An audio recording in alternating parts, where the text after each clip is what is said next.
सूरज आसमान में चढ़ चुका था। ड्रैकुला किसी गुफा में आराम कर रहा था। अनीता जंगलों की खाक छान रही थी। रामदास अनीता को ढूंढ रहा था और सार्जेंट वॉल्टर्स अपने कुछ सैनिकों के साथ रामदास को। उधर डोंगरगढ़ के जंगलों से दूर एक काफिला अपने सफर पर निकल चुका था। फादर डिसूजा टोल्ड मी कि मुझे ड्रैकुला को पकड़ने के लिए जनरल रूट की हेल्प करनी है, लेकिन जनरल रूट ज्यादा बात नहीं कर रहे हैं। He is mostly being by himself. मैं सोच रहा था कि टीम को अच्छे से जान लूं, पर एक्सेप्ट जनरल रूट किसी को पता नहीं है कि हम डोंगरगढ़ क्यों जा रहे हैं, एक्सेप्ट दैट इंडियन मैन। मुझे जरा उससे बात करके देखना चाहिए कि आखिर उसको क्या पता है। प्रीस्ट फ्रांसिस अपने घोड़े के साथ ओमकार के पास जा पहुंचा, जो कुछ बुदबुदा रहा था। बुरा फंसा हूं। बापू अक्सर बोला करता था कि भूल के भी जंगल की ओर वापस मत जाना, उधर मौत रहती है। और आज मुझे उधर वापस जाना पड़ रहा है, वो भी अपनी मौत से बचने के लिए। ये घोड़ा साहब कुछ ज्यादा ही कड़वा है। इसका बस चले तो हम काले लोगों को तुरंत मार दे, लेकिन इतना सारा हथियार लेकर ये लोग आखिर उधर करने क्या जा रहा है? एक दुश्मन को पकड़ने। अरे तुम कब आए? कहीं इसने मेरी बातें तो नहीं सुन ली? एक बात पूछूं? श्योर, पूछो। ये जिस आदमी को हम पकड़ने जा रहे हैं, वो क्या बहुत डेंजर है? मतलब इतना हथियार लेकर एक आदमी को वो आदमी नहीं है। आदमी नहीं है मतलब?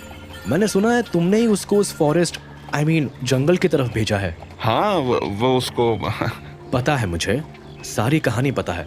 मैं सिर्फ इसलिए पूछ रहा था कि अगर तुम वाकई उससे मिले हो तो तुमने देखा होगा कि वो कभी भी दिन के उजाले में तुमसे नहीं मिलता होगा। 100% सच। हमेशा अंधेरी जगह में मिलता था, वो भी देर शाम या रात में। और तुम्हें ये अजीब नहीं लगा?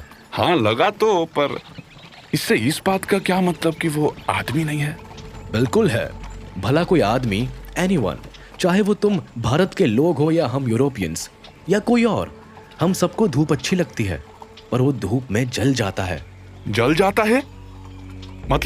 मतलब अगर उसकी बॉडी पर धूप यानी सनलाइट गिर जाए तो वो राख हो सकता है। राख? मतलब मर जाएगा, वो भी धूप से? मरेगा नहीं, वो मर नहीं सकता है, बस राख के रूप में जिंदा रहेगा। क्या रे पादरी, कुछ भी बोलता है। एक आदमी धूप में जल जाएगा, राख हो जाएगा, पर मरेगा नहीं। ये क्या बोल रहे हो? अरे क्या बेसर पैर की बातें सुना रहे हो? मैं जो कह रहा हूँ वो सच है। वो अमर है, इमॉर्टल। वो मौत का दूसरा नाम है। He is death. वो जो कर सकता है उसको तुम इमेजिन भी नहीं कर पाओगे, और इसीलिए 400 सालों से चर्च उसको ढूंढ रहा है, उसको पकड़ना चाहता है। क्यों, ये मैं नहीं जानता, लेकिन वो एक शैतान है जो इंसानियत का दुश्मन है, और उसको कोई रोक सकता है तो वो सिर्फ जीसस की पावर है। बाप रे, बड़ी भारी भारी तारीफ कर दी उसकी तुमने। वैसे वो है कौन? Count Dracula. Count Dracula? और ये आदमी 400 साल से जिंदा है? हाँ। 400 साल कौन जीता है? कुछ भी। ये सच है। Dracula is immortal. वो मर नहीं सकता है। अच्छा। और ये ड्रैकुला ये अमर कैसे हुआ? ज्यादा डिटेल तो मुझे भी नहीं पता है, लेकिन फादर डिसूजा ने मुझे थोड़ा बहुत बताया था। अगर सुनना चाहोगे तो बताना। सुना दो पादरी, वैसे भी सफर लंबा है, कुछ कहानी ही सुन लेता हूँ।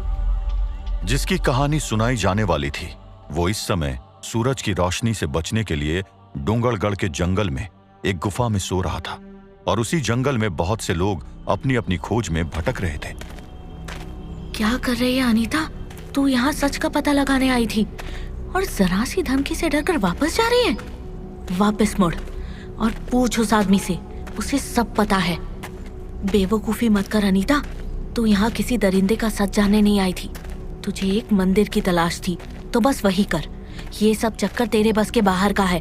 हर जगह हर किसी के पछड़े में घुसना जरूरी नहीं होता है। चुपचाप जाकर रामदास को ले और अपना काम निपटा कर घर जा। यहाँ एक तरफ अनीता सोच रही थी कि अब आगे करे क्या, और उधर उसे ढूंढते हुए रामदास किले से जंगल की ओर दौड़ लगा रहा था। मैडम! मैडम! हे भगवान, अनीता मैडम को सुरक्षित रखना। उनको कुछ हो गया तो मैं खुद को कभी माफ नहीं कर पाऊंगा, कभी भी नहीं। Madam, madam! और रामदास के पीछे पीछे सार्जेंट वॉल्टर्स भी डोंगरगढ़ के घने जंगल में उसे ढूंढने निकल चुके थे। दिन में ये फॉरेस्ट कितना पीसफुल लगता है। Who will believe me कि रात में यही जंगल एक मॉन्स्टर का हंटिंग ग्राउंड बन जाता है। एक ऐसे मॉन्स्टर का जो कुछ दिन पहले तक मेरा कलीग था, my brother in arms. Take care, कोई भी टीम से दूर स्ट्रे नहीं करेगा। हमें साथ स्टिक करना होगा और सनसेट से पहले रामदास को पकड़ के वापस फोर्ट पर पहुंचना होगा। ये इंडियंस मुझे कभी समझ नहीं आएंगे, बट जितना मैं इनको जानने लगा हूँ उतना मुझे इनके कल्चर से प्यार हो गया है। रामदास और अनीता वैसे तो स्लेव एंड मास्टर है, बट उनके बीच में एक सिबलिंग लव है, एक ब्रदर सिस्टर का लव। एक स्लेव से लॉयल्टी तो एक्सपेक्ट कर सकते हैं, पर इतनी ज़्यादा कि वो जानते हुए कि इस जंगल में बचना डिफिकल्ट है, फिर भी अकेला ही जंगल में एंटर कर गया। और मिस अनीता, उसका अपने स्लेव के लिए कंसर्न, मैंने कभी ऐसा एक्सपेक्ट नहीं किया था। I still remember the night miss Anita ने फॉरेस्ट में जाने का डिसीजन लिया था। What? मिस अनीता, आप कैसी बात कर रहा है? I cannot allow you to go into that God-forsaken forest. That too alone? आप बड़ी मुश्किल से लास्ट टाइम बच कर आई हैं। आई नो सार्जेंट कि इस काम में बहुत खतरा है, लेकिन somehow I have this feeling कि मुझे कुछ नहीं होगा। और रही बात मरने की, तो एक दिन हम सबको मरना ही है। So let me do what I do best, and that is solve mysteries. Miss Anita, I cannot permit you. मैं आपसे परमिशन मांग भी नहीं रही हूँ, मैं आपको बस बता रही हूँ। End of discussion. Women. Miss Anita, please try to understand. What, Sergeant Walters? मैं आपको मौत के मुंह में जाने नहीं दे सकता हूँ। आप मुझे रोक नहीं पाएंगे सार्जेंट। ये जंगल बहुत बड़ा है। मैं यहाँ से वापस जाने का ड्रामा करके कहीं और से भी जंगल के अंदर जा सकती हूँ। आप सच में बहुत स्टबर्न है miss Anita. I know sergeant, मैं जिद्दी हूँ, इसीलिए आप मुझे कुछ दिन का समय दीजिए। मैं इस पूरे मामले के डेप्थ तक जाकर रहूंगी, और मेरी गट फीलिंग कहती है कि वो अजनबी इस सारे मामले की है।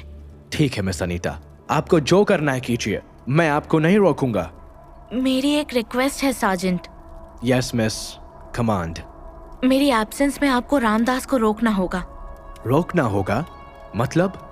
जैसे ही उसे पता चलेगा कि मैं जंगल में गई हूँ, वो मुझे ढूंढने मेरे पीछे आना चाहेगा। बस आपको उसे ऐसा करने से रोकना होगा।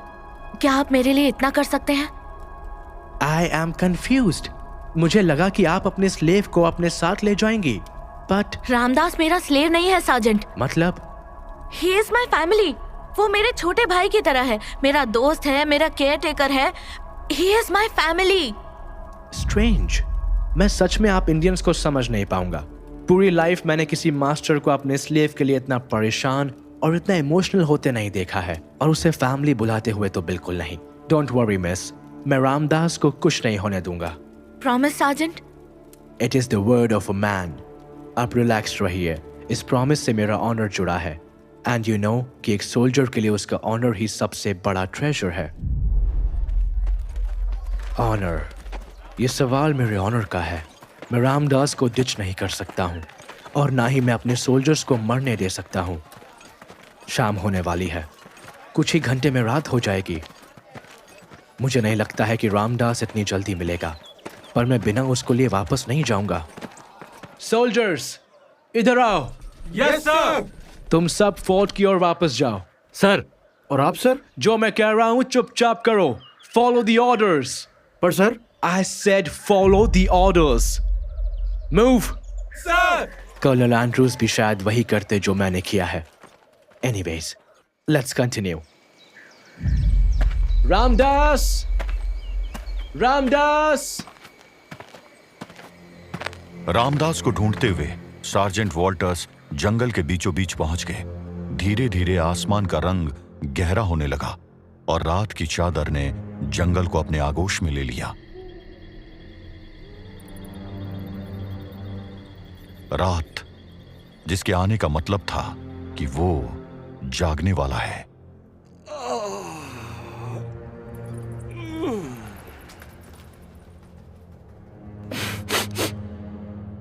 उसे उठते ही एक अलग सी महक महसूस हो रही थी।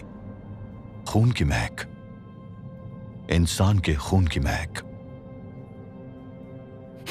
रक्त, ये इंसानी रक्त की बू कहीं पास से ही आ रही है। वो उठकर खड़ा हुआ। उसकी भूख इस समय चरम पर थी और शिकार कहीं पास ही था। वो चलकर गुफा से बाहर आ गया। चांद की हल्की सी रोशनी पेड़ों से छनकर नीचे आ रही थी और उसी रोशनी में उसका शिकार सामने ही दिख रहा था। रक्त। वो तेजी लेकिन बिना आवाज किए अपने शिकार के पीछे जा पहुंचा। वो अपनी भूख मिटाने वाला था कि तभी